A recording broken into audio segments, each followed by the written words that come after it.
لیکن اس کائنات کے اندر اس دھرتی پہ یہ نظارہ آسمان کی آنکھوں نے دیکھا ہے کہ بھائی دشمن کی طرف کھڑا ہے تو بیٹا اسلام کی طرف کھڑا ہے، باپ ایک طرف کھڑا ہے، بیٹا دوسری طرف کھڑا ہے، ایک بھائی ایک طرف کھڑا ہے، دوسرا بھائی دوسری طرف کھڑا ہے، بھتیجا ایک صف کے اندر کھڑا ہے، اس کا چچا دوسری صف کے اندر کھڑا ہے، لیکن تلواریں اس نیت سے چل رہی ہے کہ یہ میرے دین کا دشمن ہے، بے شک میرا اس سے خون کا رشتہ ہی ہے، لیکن دین کے اختلاف کی وجہ سے یہ میرا بھائی اور رشتہ دار نہیں ہو سکتا۔ حضرت سیدنا صدیق اکبر رضی اللہ تعالیٰ عنہ، آپ جب آپ کا بیٹا بعد میں مسلمان ہوئے، حضرت سیدنا صدیق اکبر وہ واحد صحابی ہیں کہ جن کے والدین بھی صحابی ہیں، جن کی اولاد بھی صحابی ہے اور آپ خود بھی صحابی ہیں، لیکن آپ کا ایک بیٹا بھی اوائل عمر کے اندر اور اوائل اسلام کے اندر مسلمان نہیں ہوا۔ غزوہ بدر کے بعد باپ کو بیٹا بیٹھے ہیں تو بیٹا یہ عرض کرتا ہے کہ ابا جی جب غزوہ بدر آیا تھا تو آپ میری تلوار کے نیچے 3 دفعہ آئے، میں نے آپ کو باپ سمجھ کے چھوڑ دیا، 3 دفعہ میری تلوار کے نیچے آئے تو میں یہ سوچتا رہا کہ یہ میرا باپ ہے، اور میں نے 3 دفعہ جو ہے وہ اپنی تلوار پیچھے ہٹا دی کہ اپنے باپ کو نہیں ماروں گی۔ سیدنا صدیق اکبر نے قسم اٹھائی اور کہا کہ رب کائنات کی عزت کی قسم کہ تم مجھے باپ سمجھ کے چھوڑتا رہا۔ آپ نے فرمایا کہ میں رب کائنات کی عزت کی قسم کر کے کہتا ہوں کہ اگر تم ایک دفعہ بھی میری تلوار کے نیچے آ جاتا تو میں کبھی بھی تجھے اپنا بیٹا سمجھ کے نہ چھوڑتا، بلکہ اللہ کے دین کا دشمن سمجھ کے تیرا سر تیرے تن سے جدا کر دیتا۔ یہ ایک رشتہ تھا جو رشتہ اللہ نے قرآن کے اندر بیان فرمایا کہ تمہارا بھائی وہی ہے جس کا تمہارے ساتھ دین ملتا ہے، تمہاری برادری وہی ہے جس کا تمہارے ساتھ دین ملتا ہے، تمہارا قبیلہ وہی ہے جس کے ساتھ تمہارا دین ملتا ہے۔ یہی بنیاد تھی پوری دنیا کے اوپر کہ لوگوں نے علاقائی حدود بندیاں کر کے لوگوں کے علاقوں کے اندر محدود کر کے کہا کہ اس علاقے کے اندر جتنے بھی لوگ رہتے ہیں وہ سارے کے سارے ایک قوم ہیں۔ یہی نظریہ ہندوستان کے اندر اور بر صغیر کے اندر بھی کار فرما تھا۔ لوگ یہ کہتے تھے کہ ہندوستان کے اندر جتنے بھی لوگ رہتے ہیں وہ ہندوازم کے ہیں، مسلمانزم کے ہیں، یہ سارے کے سارے ایک قوم ہیں، اور یہ ہندوستان کے اندر اور بر صغیر کے اندر رہنے والے جتنے بھی لوگ ہیں یہ ایک قوم ہیں۔ وہاں پہ علامہ اقبال نے یہ تصور پیش کیا اور ہمارے سلف صالحین اور اوائل عمر کے اسلاف نے یہ نظریہ پیش کیا کہ جو قومیں ہوتی ہیں وہ مذہب سے بنتی ہیں، اوتان سے قومیں نہیں بنا کر۔ ایک علاقے کے اندر رہنے والے لوگ وہ ایک قوم نہیں ہو سکتے، علاقائی وجہ سے وہ قوم نہیں ہو سکتے، لیکن اگر ان کا مذہب ایک ہے تو وہ مذہب کی بنیاد پہ ایک قوم بن سکتے ہیں۔ مذہب کی بنیاد پہ قومیں بنتی ہیں، علاقوں کی بنیاد پہ قومیں نہیں بنتی۔ یہی نظریہ تھا جسے ہم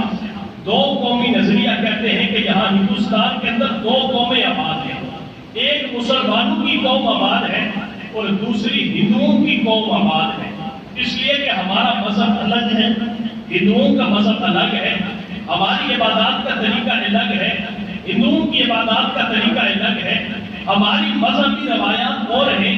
ہندوؤں کی مذہبی روایات اور ہیں، ہمارا جو اخلاقی ورثہ ہے وہ اور ہے، ہندوؤں کا جو اخلاقی ورثہ وہ اور ہے، ہمارے رہبر اور ہیں، ہندوازم کے رہبر اور ہیں، ہماری کتاب اور ہے، ہندوازم کی کتاب اور ہے، ہماری عبادت گاہیں الگ ہیں، ہندوؤں کی عبادت گاہیں الگ ہیں، ہمارا انداز معاشرت اور ہے، ہندو کا انداز معاشرت اور ہے۔ پھر اتنے بڑے اختلافات کے باوجود ہندو اور مسلمان ایک قوم ہو کیسے سکتے ہیں؟ ہندو الگ قوم ہے، مسلمان الگ قوم ہے۔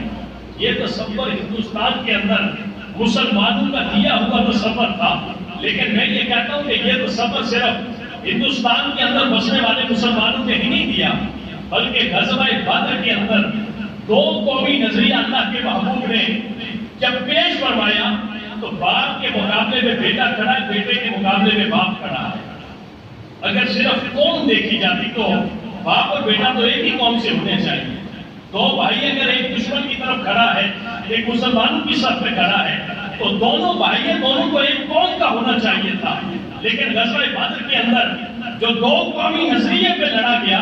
اس غزوے کے اندر 2 قومی نظریہ ظاہر ہوا کہ ایک بھائی مسلمانوں کی صف کے اندر کھڑا ہے، دوسرا بھائی کفار کی صف کے اندر کھڑا ہے۔ اگر باپ مسلمانوں کی صف پہ کھڑا ہے تو بیٹا کفار کی صف پہ کھڑا ہے، اگر چاچا مسلمانوں کی صف پہ کھڑا ہے، اس کا بھتیجا کفار کی صف پہ کھڑا ہے، تو یہاں سے پتہ چل چکا تھا کہ لوگوں جو قومیں بنتی ہیں وہ مذہب سے بنا کرتی ہے، وہ خونی رشتوں سے قومیں نہیں بنا کرتی۔ آج یہاں پہ ہم جتنے لوگ بیٹھے ہیں، کوئی کون سی زبان بولتا ہے، کوئی کون سی قوم زبان بولتا ہے، کوئی کس علاقے کے رہنے والا ہے، کوئی کس علاقے کا رہنے والا ہے، لیکن یہاں پہ ہم سارے لوگ ایک ہی صف کے اندر ایک مشن کے تحت یہاں پہ جمع ہیں۔ ایک امام کھڑا ہوگا، ہم امام سے بھی نہیں پوچھتے کہ کیا تیری زبان اور میری زبان ملتی ہے، ہم امام سے نہیں پوچھیں گے کہ کیا تیرا علاقہ اور میرا علاقہ ملتا ہے، ہم امام سے یہ نہیں پوچھتے کہ کیا تیرا رنگ اور میرا رنگ ایک جیسا ہے، ہم امام سے یہ نہیں پوچھتے کہ کیا تیری قوم اور میری قوم آپس میں ملتی ہے۔ ایک امام مصلی امامت پہ کھڑا ہوتا ہے اور جو جہاں کا بھی رہنے والا ہو، اس کی زبان جو ہو، اس کا علاقہ جو ہو، اس کا وطن جو ہو، اس کا رنگ نسل، اس کی قوم برادری جو مرضی ہو، ایک امام کے پیچھے کھڑا ہو کے جب اللہ اکبر کہہ کے ایک صف کے اندر جب کھڑے ہو جاتے ہیں تو رب کا قرآن یہ فرماتا ہے کہ انما المؤمنون اخوہ، اگر اپنے بھائیوں کو دیکھنا ہے تو پھر ایمان کی عینت لگا کے دیکھو، سب تم آپس میں ایک دوسرے کے بھائی بھائی بتا۔ اب قیامت کے دن آپ کا وہ بھائی جو مسلمان نہیں ہے، جو دائرہ اسلام کے اندر شامل نہیں ہے، قیامت کے دن آپ کے ساتھ وہ بھائی کھڑا ہوگا یا قیامت کے دن آپ کے ساتھ وہ کھڑا ہوگا جو 5 وقت کی نمازوں میں آپ کے ساتھ کھڑا ہوتا ہے، وہ کھڑا ہوگا جو آپ کے ساتھ نمازوں میں کھڑا ہوتا ہے، آپ کے ساتھ وہ کھڑا ہوگا جو حج میں آپ کے ساتھ کھڑا ہوتا ہے، آپ کے ساتھ وہ کھڑا ہوگا جو آپ کی عبادات کے نظام کے اندر آپ کے ساتھ کھڑا ہوگا۔ اللہ کے محبوب کریم صلی اللہ علیہ وسلم نے جب قبلہ کی تحویل کے لیے اللہ کی بارگاہ کے اندر دعا فرمائی کہ اے اللہ وہ قبلہ بنو اسرائیل کا قبلہ ہے بیت المقدس، اے اللہ کیا اچھا ہو جائے کہ مسلمانوں کے لیے قبلہ بھی الگ بنا دیا جائے۔ اللہ نے فرمایا فَلَنُوَلِّيَنَّكَ قِبْلَةً تَرْضَاهَا، اے محبوب جسے تو قبلہ بنانا چاہتا ہے اپنا چہرہ ادھر پھیر دے، ہم مسلمانوں کے لیے قبلہ ادھر بنا دیں۔ اللہ کے محبوب نے صرف اس نظریے کے اوپر کہ جدھر منہ کر کے بنی اسرائیل نے نمازیں پڑھی ہیں، جدھر منہ کر کے یہود و نصارہ نے نمازیں پڑھی ہیں، جدھر منہ کر کے وہ لوگ نمازیں پڑھتے رہے، کل ایک ایسا وقت آئے گا کہ دنیا کے اوپر صرف دین اسلام بھی رہے گا، اگر مسلمان بھی ادھر منہ کر کے نماز پڑھے گا تو وہ لوگ یہ کہیں گے کہ نمازیں تو ہمارے قبلے کی طرف منہ کر کے پڑھتے ہو اور پھر کہتے ہو کہ ہمارا دین تمہارے دین سے جدا ہے۔ اللہ کے محبوب نے یہ نظریہ پیش فرما دیا اور قبلے کی تحویل کے لیے اللہ کی بارگاہ سے یہ التجا کر کے تمنا ظاہر فرما کے اللہ کے محبوب نے 2 قومی نظریہ وہاں پہ بیان فرما دیا۔ اور اسی لیے جب کسی نے بڑا خوبصورت جملہ کہا تھا کہ پاکستان تو اسی دن بن گیا تھا جس دن پاکستان بر صغیر، اس بر صغیر کے اندر کسی ایک مسلمان نے بھی کلمہ پڑھا تھا، رب کائنات نے اسی دن پاکستان کی بنیاد رکھ دی تھی۔ یہ بات میں آپ کو ایک بات اور عرض کرتا چلا جاؤں کہ حضرت آدم علیہ السلام المستدرک للحاکم کے اندر کتاب المتقدمین من الانبیاء والمرسلین کے اندر المستدرک للحاکم کے اندر ہے کہ حضرت آدم علیہ السلام کا جب نزول ہوا کائنات کے اندر، سب سے پہلے ہند کی سرزمین تھی جہاں پہ اللہ نے حضرت آدم کا نزول فرمایا۔ یہ عرفات کے اندر، حجاز کے اندر، سری لنکا کے اندر یہ روایات ضرور موجود ہیں، لیکن یہ روایت جسے بیان حضرت ابن عباس رضی اللہ تعالیٰ عنہ نے بیان فرمایا کہ ہندوستان کی سرزمین کے اوپر اللہ نے سب سے پہلا انسان حضرت آدم کا جو نزول فرمایا وہ ہند کا قصبہ تھا، وہ ہند کی سرزمین تھی جس کے اوپر اللہ نے سب سے پہلے نبی اور حضرت آدم کا نزول فرمایا۔ تو کہتے ہیں حضرت آدم جب یہاں پہ آ کے آپ کو اجنبیت محسوس ہوئی تو کہتے ہیں حضرت آدم کو ایک آواز سنائی دی، وہ آواز تھی لا الہ الا اللہ محمد رسول اللہ۔ تو گویا حضرت آدم کے نزول کے وقت ہی رب کائنات نے سرزمین کے ہند کو منتخب فرما کے جہاں پہ لا الہ الا اللہ کی جو صدا کو بلند فرما دیا تھا، اسی دن اللہ تبارک و تعالیٰ نے ملک پاکستان کے لیے لا الہ کا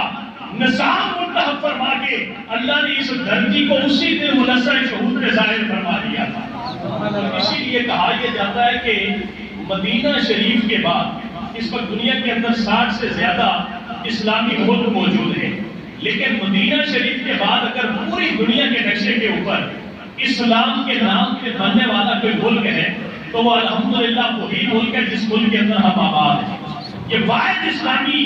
پوری دنیا کے اندر ایک ایسی سرزمین ہے کہ جس سے لا الہ الا اللہ محمد رسول اللہ کی بنیاد پہ حاصل کیا گیا،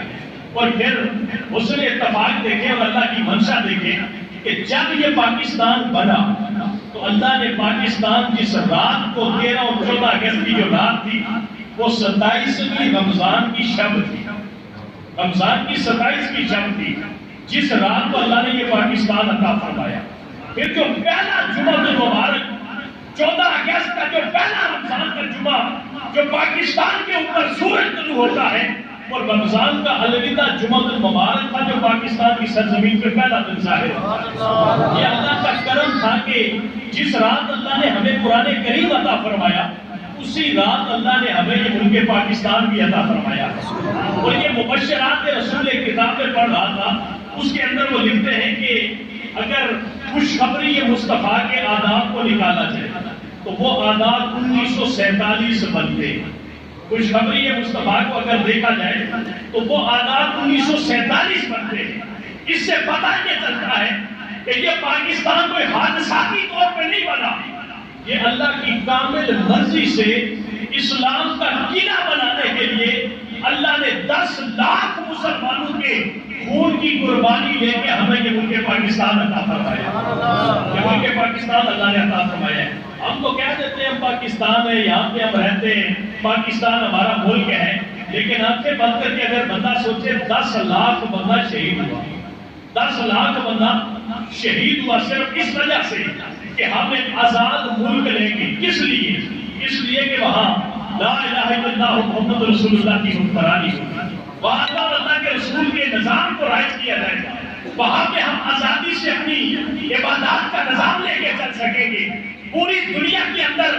مسلمان ایک ملک کے لیے جانوں کے نذرانے پیش کر رہے ہیں۔ 10 لاکھ بندہ شہید ہوتا ہے، 90,000 عورتوں کی عصمت دری ہوتی ہے، اور 2 کروڑ سے زیادہ لوگ اپنے گھروں سے بے گھر ہوتے ہیں۔ صرف ان کا مشن یہ تھا کہ ہم نے ایک ایسا ملک حاصل کرنا ہے جو لا الہ الا اللہ محمد رسول اللہ کی بنیاد پہ حاصل کیا جائے گا۔ میں قدرت اللہ شہاب کی کتاب پڑھ رہا تھا، وہ لکھتا ہے کہ جب